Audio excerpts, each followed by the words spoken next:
beautiful souls. So I wanted to make a quick video because today is my 1 month anniversary of being in China, and I wanted to do a little blog.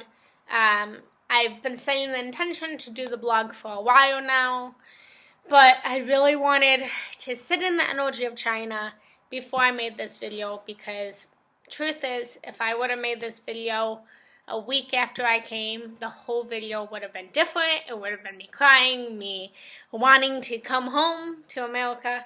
So now that it's been 1 month, I've seen the bad, but I've also seen the good. So I wanted to make this video, give everyone an update on how I'm doing, as well as tell you guys some things about China, some things that happened, some differences, some culture differences. So, yeah. So I've decided to split this video into 2 parts to keep the length reasonable. So the first part will just be why I chose China, how I got here, what my goals are for being here, what I wanted to accomplish. And then the second part of the video will be what I like and what I don't like about China, and just getting into a little bit more of China life. So the first part, this part will be how I got here, my personal journey, and then the second part will just be more based on China, the dislikes, the likes of it. So if you want to skip my journey, which is completely fine, you can just go right ahead to part 2 to learn a little bit more about China.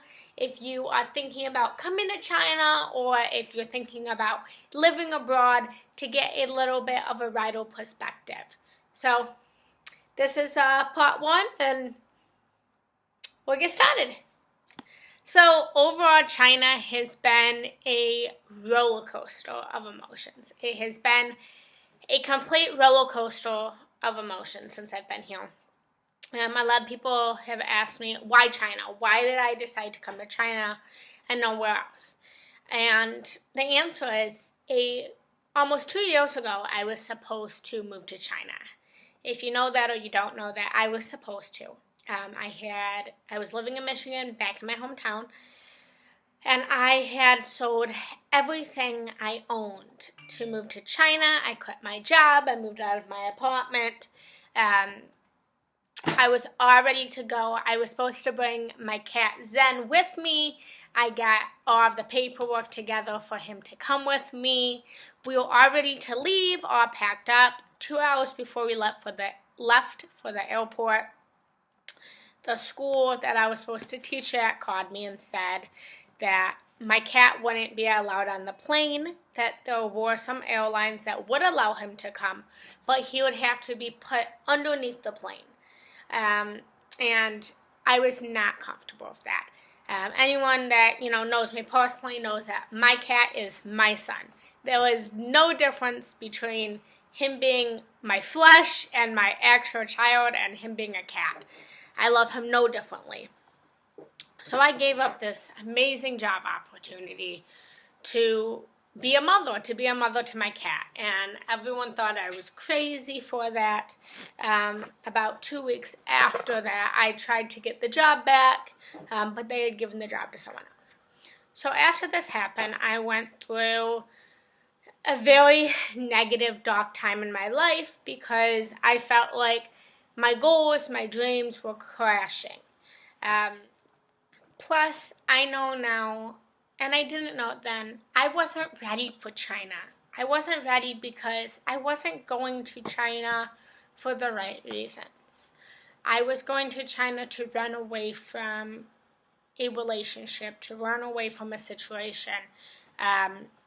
And it just wasn't the time. And maybe when I didn't leave, I'm not kidding, I dreamt of China every single night for at least a month.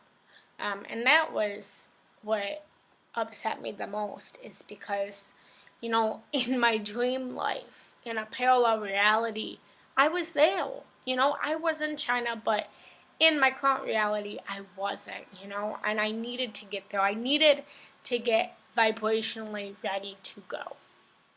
So because of that, I manifested any way out of Michigan that I could. I have talked about that story on another YouTube video about how I moved out of Michigan and how I got to Pennsylvania.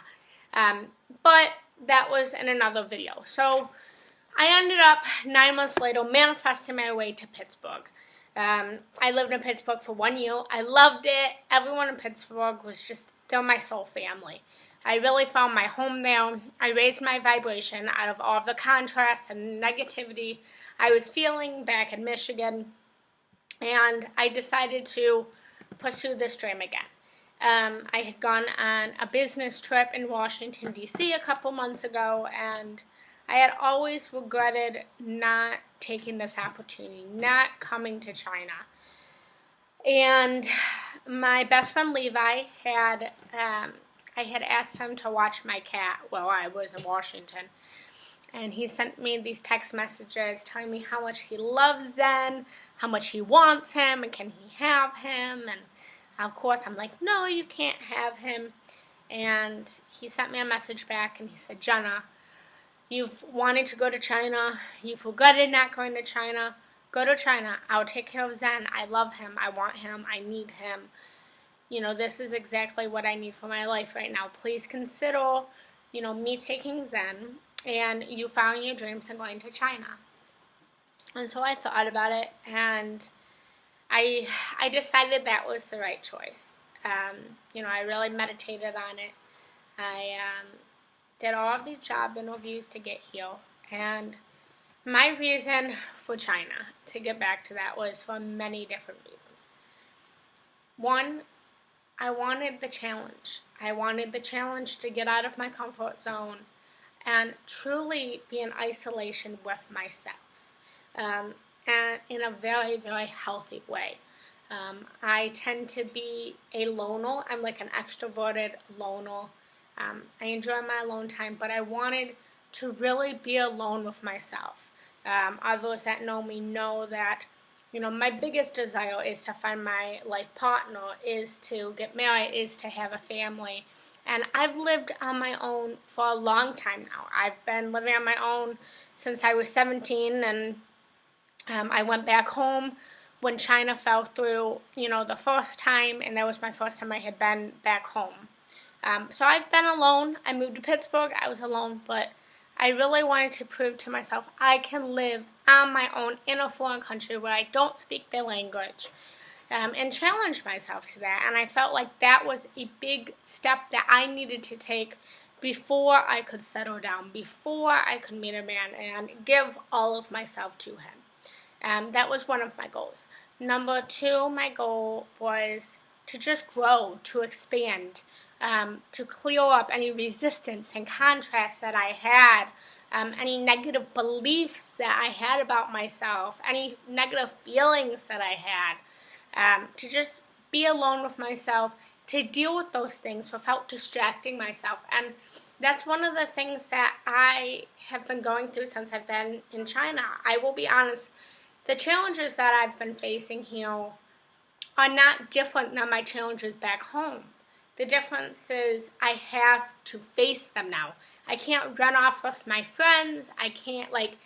I don't always have someone I can call and talk to about it. Like, I have to sit and I have to think and I have to feel and I have to write and I have to be with me, being with me completely in all of the emotions, all of the negativity, all of the disbeliefs, to really reprogram my mind to be the best I can be. So I wanted that. I really wanted that.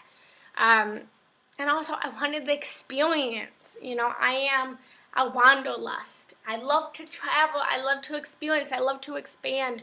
You know, my soul's mission is to just be and be free and to learn as much as I can. You know, that's what I really want. I want to come and learn and experience and heal and help people.